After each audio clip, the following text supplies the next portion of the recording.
Pictures of Mnangagwa swarmed by bodyguards, a sign of insecurity. Azvipere mushe panguva ino pobuda mapictures emutungamiri wenyika ayo akakomberedzwa nemabodyguards anonyatsoratidza kuti vakomanaka.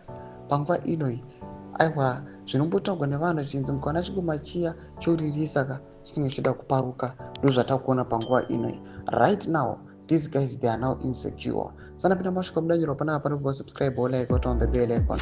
Tipinda zvamuri kuona mapictures panapa mudanyurwa kuchinzi scenes from the National Heroes Acre where President Emmerson Mnangagwa accompanied by Auxiliary Mnangagwa led proceedings at the state assisted double burial of National Heroes Brigadier General Victor Rungani and the director retired in the President Department, Comrade Walter Basopo.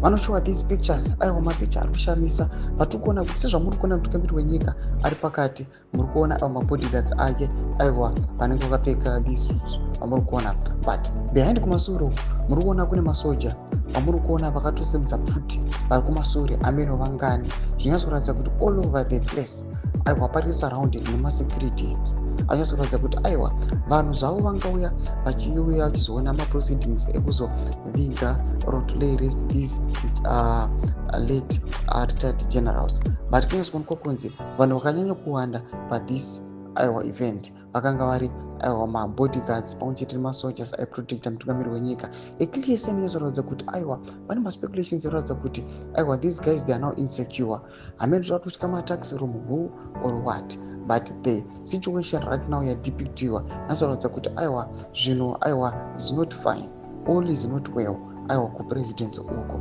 unazoratidza kuti kune zvinhu zviri kuitika, zvinhu vanhu zvatisiri kuziva kuti what's really going on.